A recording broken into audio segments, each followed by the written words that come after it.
नमस्कार दोस्तों, busy tutorial में आप सभी का स्वागत है। ऐका, तुम्ही SBI बँकेतून आला. तुमच्या एजन्सीचं नाव तुम्ही सांगता श्वेता कन्सल्टन्सी. पण मला असं बँकेनं ना इन्फॉर्म केले SMS द्वारे ना मला मेल आलेला आहे. मला कसं कळणार? नंतर मी आम्ही आता बरोबर आहे, तुम्ही म्हणता ती गोष्ट, पण मला नाही आलेलं ना. SMS पण नाही. बरं, ठीक आहे. तुम्ही आलात मग तुम्हाला एक बँकेनं ऑथोराईज केलं असेल, त्याचं एक लेटर असेल तुमच्याकडे. ऑथोराईज केलं असेल. आहे ना ते दाखवत तुमच्या नाव माझं नाव आणि माझे डिटेल्स तर कोणीही घेऊ शकतो. माझा फोन हॅक झालेला आहे. एसबीआयचे ते डिटेल माझा फोन हॅक झालेला आहे. आहे ना सविता कन्सल्ट कुठे? Savita consult Savita Shweta consultants. माझं नाव कुठे आहे तिथं? प्रवीण गायकवाड. आणि हे ऑथोराईज केलं लेटर कुठे? हे तर फक्त आम्हाला ह्याच देतात. आम्हाला लेटर कुठे? लेटर हाच देतात मला. हेच देतात तुम्हाला? तुमच्याकडे ऑथोराईज लेटर नाही आहे? नाही ते आमची ही ID आहे. ID दाखवू? आमचे काय आणि श्वेता कन्सल्ट आता तुम्ही दाखवा. तुम्ही म्हणता ना बँकेनं ऑथोराईज केलं आहे. बँकेचं ऑथोराईज लेटर तर तुमच्याकडे आहे नाही. तुमच्याकडे फक्त माझं डिटेल्स आहेत. हो ते तेवढंच आहे आम्हाला देतात. तिथं तर SBIचं नाव पण दिसत नाही. कुठे आहे ना कुठे दाखवलं? एसबीआयचं SBIचं नाव कुठे दाखवलं सांगा? तुम्हाला एक हे करून दाखवतो. हे बघ. काय काय दाखवलं तुम्हाला?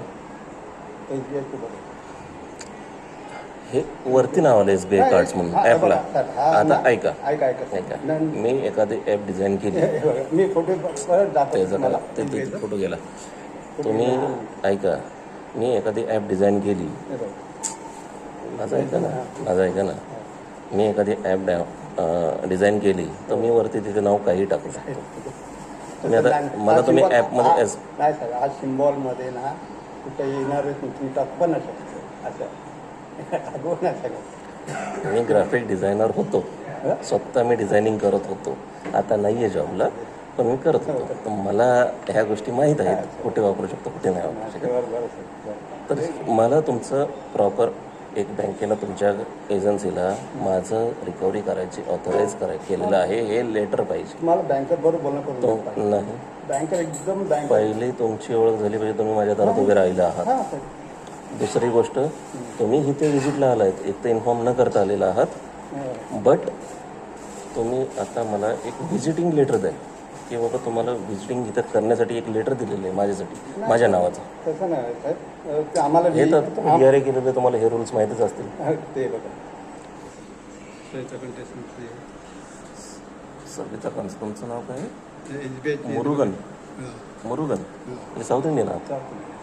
चांगली मराठी बोलताय. आमचं जन्म इथंच झालं काय ॲक्च्युली काय बोलतो तुम्ही, व्हिजिटिंग करायला आलेलं तर तुम्हाला भले एजन्सीने सांगितलं, एजन्सीकडं बँकेनं ऑथॉरिटी दिलेली आणि तुम्हाला एक व्हिजिटिंगची ऑथॉरिटी दिली. ही व्हिजिटिंग लेटर तुमचं पाहिजे मला. आम्हाला माझ्या मल्टिपल डेप्स आहेत. इतर बँका मला कोणता एजंट येणार आहे, काय त्याचा नंबर आहे, नाव आहे, ते पण मेसेज येतो मला. इथं तर एजन्सीचं नाव नाही आलेलं. नाही, SMS आला नाही, ईमेल आला नाही. मी डेली चेक करतो. त्याच्यामुळे मी तुमच्याशी आता बोलतो आहे, ठीक आहे, पण इतर कोणाला कॉल लावू नका. मी बोलणार नाही कॉलवर. तुम्ही अर्ध्या एक तासाने मला कॉल करायला सांगा, मी त्यांच्याशी बोलेन. आणि ऑलरेडी कॉल येत आहे. दुसरा एक रूल आहे, जर मी कॉल अटेंड करत नसतो तर तुम्ही व्हिजिट करू शकता. मी कॉल अटेंड करतोय ना. आता तुम्ही केलं नाही तुम्हाला कॉल अटेंड करतोय ना मी बघितला ना सर. मी कॉल केला. मी तुम्ही व्हिजिटला आलेला आहात. मी कॉल तुम्ही DRA केलेला आहे, तुम्ही बोलताय. तर DRA मध्ये जे DRAचे रूल्स आहेत ते तुम्हाला माहिती आहेत ना. 15 दिवसापर्यंत जर कस्टमरशी कॉन्टॅक्ट नसेल तर तुम्ही व्हिजिट करताय. हा रूल आहे. आता तुम्ही 15 दिवसापर्यंत तुम्ही हे तुमच्याकडे केस आली का? साहेब बोलतात की व्हिजिट करा. मग साहेब कुठल्या बँकरनं सांगितलं? बँकवाले तुमच्या एजन्सीच्या बँकरने नाही, बँकर त्यांनी सांगितलं. मग त्यांच्याकडे रेकॉर्ड नसतात की आमचा कॉन्टॅक्ट झाला आहे की नाही, किंवा तुमच्याकडे केस येण्याच्या अगोदर कुठल्या एजन्सीकडे त्यांच्याशी माझा कॉन्टॅक्ट झाला आहे की नाही. तुम्ही यांना फोन केला का नाही म्हणून विचारतो. अर्धा एक तासाने बोलायचं सांगा, मी बोलेल. आत्ता नको. आता मी ऑलरेडी दमलो, कारण तुमच्यासाठी मी धावत पळत आलो. घाम तुम्ही बघताय, मला घाम येतोय. मला ऑलरेडी 180 BP आहे. मी वॉकिंगला गेलो होतो जस्ट. मी घरीच आहे, जॉब नाही आहे, माझ्याकडे इन्कम नाही आहे. आत्ता सध्या काही करू शकत नाही आहे, पेमेंट होणार नाही आहे. 2 ते 3 महिन्यानंतर पेमेंट होईल, ते पण बहुतेक सेटलमेंट होईल. तर मी एक अर्धा एक आत्ता व्यवहार तुम्हाला कॉन्फरन्समध्ये घेतो. काय हरकत नाही. आणि आता स्वतः झालं की आताच घेऊ थोडा वेळ तुम्ही सांगा त्यांना. अर्ध्या 1 तासानंतर तुम्ही हे अपडेट करा ना. तुम्हाला सांगितलं, तुम्ही व्हिजिटला आला, तुम्हाला अपडेट करायचे राईट आहे, हो हो काय तुम्ही करू शकता. सांगा त्यांना या गोष्टी. मी कस्टमरनं काय सांगितलं ते. कस्टमरनं पेमेंट करण्यासाठी आता सध्या मना केलेला आहे, हे सरळ सांगून टाका. सध्या नाही करू शकत आहे. आणि 2-3 महिन्यांना याच्यासाठी, कारण आता माझ्याकडे जॉबच नाही आहे सध्या. सेटलमेंट जरी म्हटले तरी माझ्याकडे ते पैसे नाही आहेत सेटलमेंटसाठी सुद्धा. म्हणून 2 ते 3 महिन्यानंतर ज्यावेळेस माझ्याकडे जॉब येईल ते 1 by 1 मी सेटलमेंट करायला सुरुवात करेल. आत्ता नाही काय करू शकत.